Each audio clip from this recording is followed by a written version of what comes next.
Estoy súper contento. El día de hoy estamos acá en Madrid y hemos pasado ya varios días en el lanzamiento de mi libro Si quieres liderar, tómate un café. Y he decidido abrir un espacio para hablar con gente que sé que lidera muy bien y gente que yo admiro. Entonces el día de hoy me acompaña Santiago Paladines. Santiago es un gran amigo y es una persona que yo admiro mucho por su capacidad de hacer que las cosas pasen. De hecho, ahora se va a presentar Santiago, pero creo que es interesante que en estos espacios vamos a ir trabajando y conversando con gente que no tiene que ver necesariamente con el tema de negocios como tal, pero que en el fondo saben lo que es liderar. Así que Santi, bienvenido, gracias por estar en este espacio.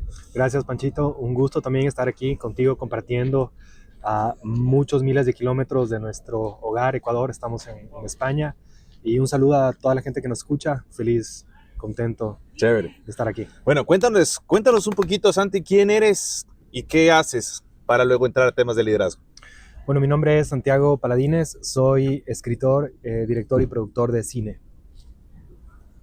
Excelente. ¿Qué has hecho en los últimos años en el tema de cine, Santi? Bueno, en el día a día, que es el trabajo que uno hace cuando te levantas en la mañana, escribir. Esa ha sido mi ocupación principal, escribir guiones, crear historias, convertirlas en guiones cinematográficos y desarrollarlas hasta que lleguen a un punto en el que se puedan posiblemente convertir en películas o cortometrajes. Y después de eso, el trabajar en proyectos puntuales, básicamente la producción cinematográfica. Excelente. Acabamos de estrenar hace unos meses una película que se llama Los Wannabes, que estuvo en salas de cine en Ecuador y que todavía sigue dando vueltas por festivales. De hecho, y por estuvo acá, ¿no? Estuvo hace aquí. pocas semanas. Sí. Se presentó con lleno total. Felicitaciones. Gracias. Tuvimos nuestro estreno oficial en España, en Cines Embajadores, en una sala, y se llenó la sala. Entonces fue bueno ver a los españoles reaccionar a una comedia ecuatoriana, porque Los Wannabes es muy ecuatoriano. ¿Y qué comentarios recibiste de la película por parte del público español? Porque los ecuatorianos la gozamos, la verdad es que para mí primero es una historia entretenidísima, pero ¿cuál sientes que fue la reacción de los españoles frente a la comedia, tragicomedia ecuatoriana? Bueno, yo estuve presente en la proyección, entonces tuve la oportunidad, que eso es muy bonito como director, el ver las reacciones en vivo de la gente, ese momento mientras están viendo la película. Entonces escuchar que la gente se reía fue interesante. Se reían en los mismos lugares en donde se ríen en otros lados, lo que habla un poco del guión y de la intención de un escritor o director de decir: esto quiero que sea gracioso. Y la gente te responde si se ríen o no, ¿no? Entonces que los momentos que nosotros pensamos que funcionan, y también escucharles reírse y disfrutar en otros momentos que no necesariamente son momentos que la gente se ríe o disfruta en Ecuador, por ejemplo, en otros países, porque hay una diferencia cultural, porque sí hay una percepción distinta a ciertos códigos, pero en general que la gente haya disfrutado y se haya reído, y que después se hayan acercado a nosotros a felicitarnos, a hablar de momentos de la película que les impactaron, que estaban momentos llenos de tensión, que la gente un poco se impregnó en la gente y querían saber cómo fue que esto pasó en la vida real, cómo fue que filmamos ciertas escenas, y ahí te das cuenta que hay un interés genuino. Entonces eso pasó después de la proyección y fue bonito. Qué bien. Mira, Santi, algo desde tu perspectiva de cine, para ya entrar en el tema de liderazgo y en el tema de dirigir equipos, en tu experiencia, porque el tema de liderazgo no solo es las cosas que hacemos bien, sino también las que hacemos mal o nos salen mal. ¿Cuáles serían para ti los retos que has tenido como director de cine cuando diriges actores? Bueno, uno de los retos más grandes cuando diriges actores, primero, es encontrar los espacios y el tiempo para poder ensayar. Cuando uno ensaya con actores en el cine es un lujo, porque generalmente los recursos son limitados, y uno como director quisiera tener un año entero para ensayar con actores, pero no tienes ese lujo. Entonces tratar de conseguir la mayor cantidad posible de tiempo con ellos para poder conversar y poder ensayar. Entonces ese es un reto grande. En el caso de Los Wannabes fue fenomenal porque tuvimos mucho tiempo de ensayo por la pandemia. Fue uno de los beneficios dentro de la tragedia de lo que fue la pandemia para todos en el mundo. Uno de los beneficios fue que pudimos ensayar porque la gente estaba disponible, y había tiempo.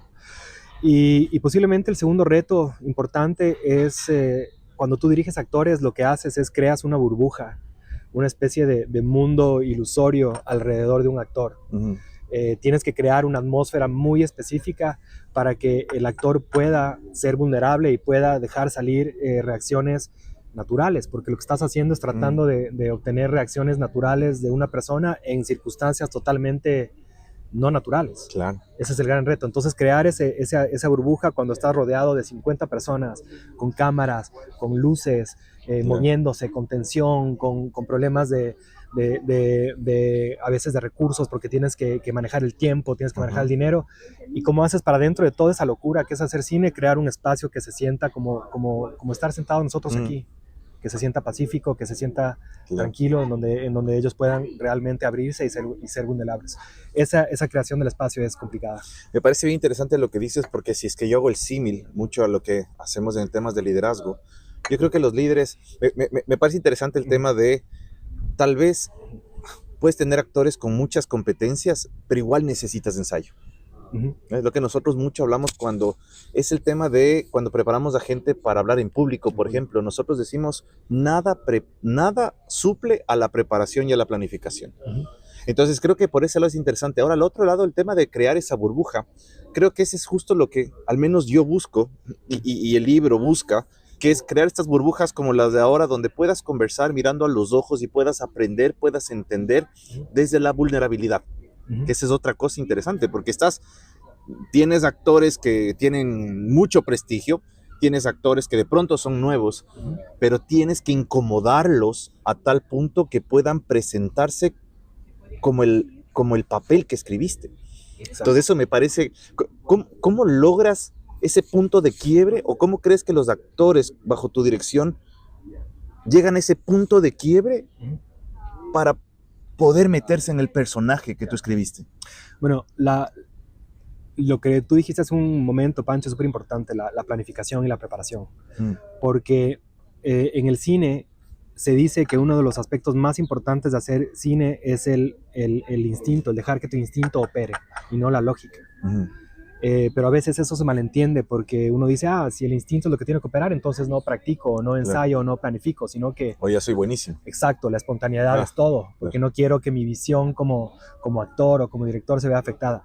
Pero en realidad la planificación extrema y la preparación y el estudio, el hacer lógico lo ilógico, lo que hace es que te sientas tan seguro en el momento que estás trabajando que puedes dejarlo ir, ¿no? Es como que pasas escribiendo un guión durante 1 año y medio entero, y cuando llegas a un set de filmación agarras el guión, en mi caso, ¿no? Hay formas y formas, y lo botas a la basura.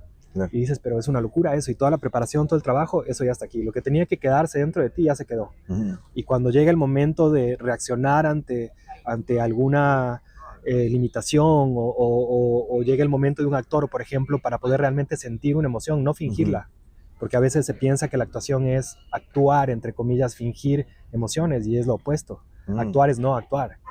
Entonces, para tú poder llegar a un nivel de naturalidad que sea genuino y real, tienes que poder dejar ir otras cosas, y lo único que te deja hacer eso es la preparación. Entonces la preparación es fundamental para todos los que somos parte de una película. Qué bien, qué bien.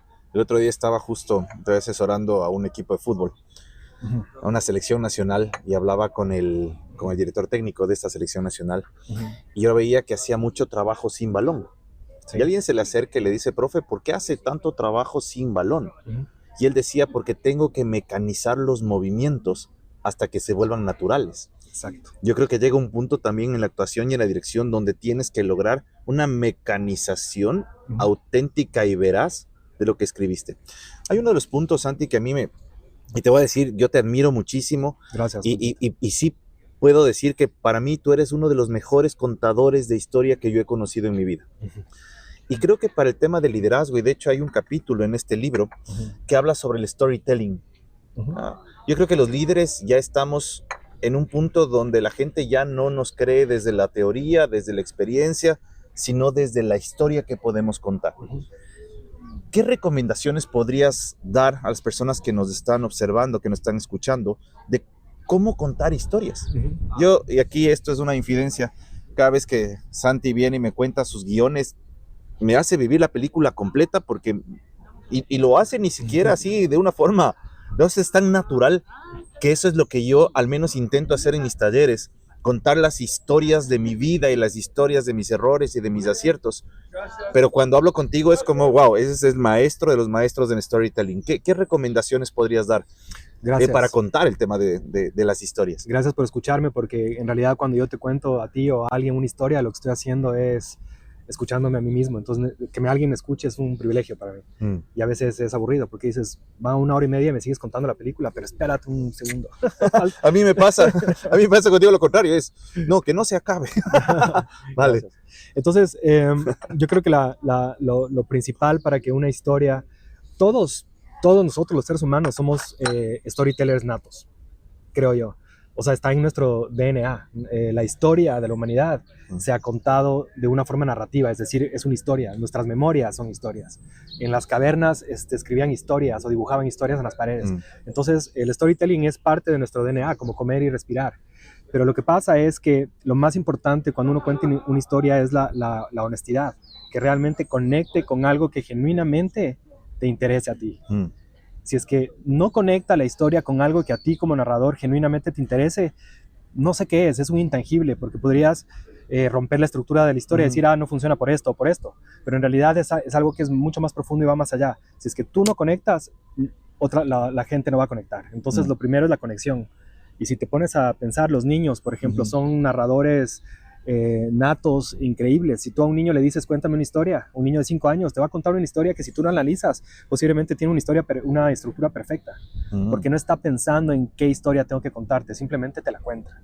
Y eso nosotros vamos perdiendo según vamos creciendo, nos vamos volviendo más lógicos, vamos madurando, nos vamos convirtiendo en adultos, menos niños de alguna forma. Claro. Entonces, bueno.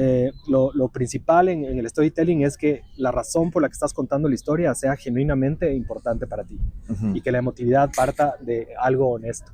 Cuando una historia tiene honestidad, conecta, y cuando no la tiene, no conecta. Y creo que es un A y un B, nada más. Claro. Ahora, y la última pregunta que te tengo es,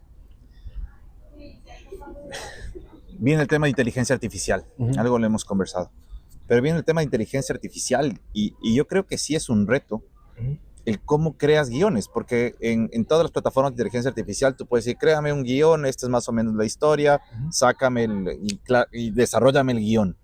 ¿Dónde crees que está el riesgo por un lado? Pero por otro lado, ¿dónde está la ventaja todavía de hacerlo desde la parte humana? Sí, es algo que estamos viviendo y a lo que ya no hay vuelta atrás. La inteligencia artificial está aquí creo yo, para quedarse. Entonces, irrelevante si lo apruebas o no lo apruebas, es algo que va a estar, entonces mejor pensarlo, ¿no? Cómo integrarlo en nuestras vidas. ¿Qué sería el aspecto más negativo de la inteligencia artificial para mí? Es llegar a pensar que nos puede reemplazar. Y no me refiero a las grandes industrias que crean la tecnología, me refiero a nosotros mismos. Pensar que la inteligencia artificial puede hacer el trabajo por mí y me va a reemplazar. Yo creo que esa es la forma errónea de abordarlo. Lo positivo y para lo que yo uso la inteligencia artificial, porque ahora estoy explorando muchas herramientas, es decir, mira, la inteligencia artificial me ayuda a descargar tiempo que antes yo invertía en estas cosas. ¿Y ahora en qué puedo invertir mi tiempo? Además, desde la productividad. En la productividad es fenomenal. O sea, te vuelves muchísimo más productivo como creador. Y te deja más espacio para pensar, ok, ¿cómo hago algo que sea mucho más honesto? ¿Cómo hago algo que sea mucho más emotivo? ¿Cómo hago algo que sea mucho más original? Y eso es algo que la inteligencia artificial nunca te va a dar. La inteligencia artificial no entiende lo que es perder. La inteligencia artificial no entiende lo que es sentir terror, sentir miedo, lo que es sentir una pérdida amorosa, una pérdida familiar, no entiende. Te puede dar un concepto muy lógico de lo que puede significar, pero realmente no ha derramado lágrimas, ni sudor, ni esfuerzo sobre algo. Claro. Y eso es parte del intangible del que yo te hablaba.